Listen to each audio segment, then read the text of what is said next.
Ćao svima! Danas ćemo da pravimo punjene paprike zapečene u pire krampiru i paradajz sosu. Ono što nam je treba je za početak crveni luk, jedna veća glavica crvenog luka, 2-3 čena belog luka. Ovdje imamo nešto iseckane jedne mrkvice, paradajz sos, biber, ulje, so, paprike, 2 veća krompira ili par ovako manjih krompira, pola kilograma mlevenog mesa i riža. Pa možemo da počnemo. Kao što vidite, ja sam već stavila luk da se dimsta. Ubacit ću sad i beli luk. Nakon što se luk izdimsta, ubacit ću i mleveno meso. U ovom tignju ovdje se nalazi krompir koji ćemo da skuvamo i riža koju nećemo previše da raskuvamo. Tu ćemo na kraju da pomiješamo sa mesom.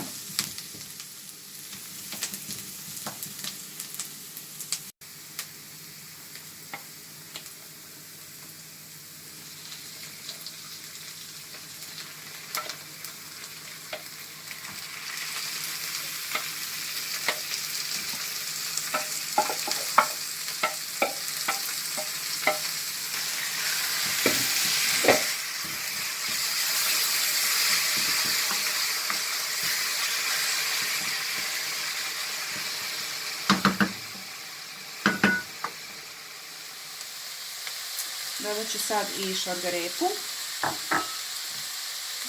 jednu kašikicu malo soli, kao i biber.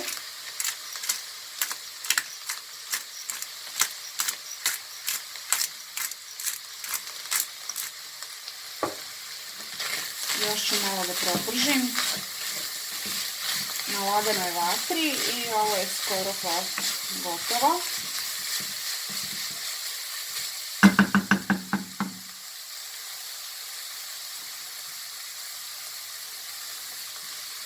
Kao i riža, ću da isključim, ovo se već dovoljno raskuvalo, a krompir ću ostaviti još malo da se kuva.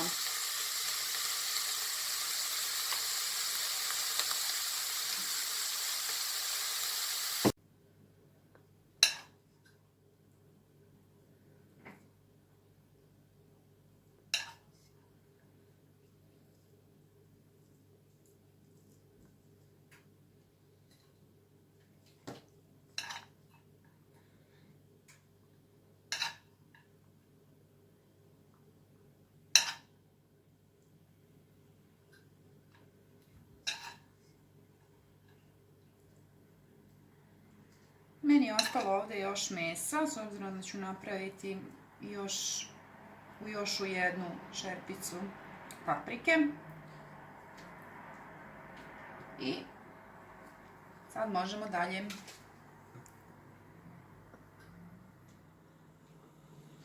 U jednu šerpicu sam sipala sos paradajz koji ću sada da posolim. Znači prstohvat soli, malo bibera.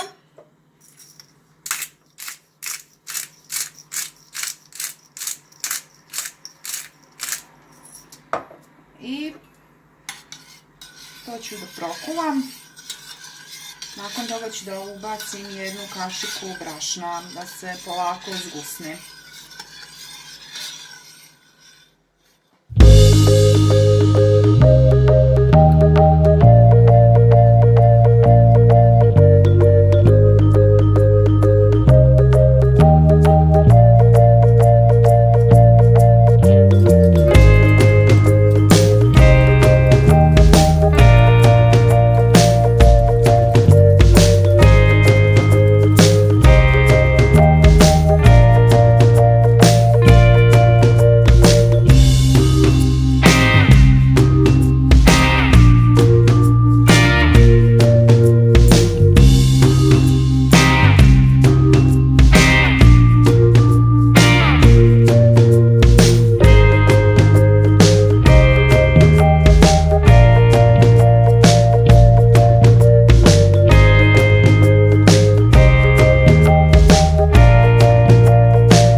minuta na 180 stepeni.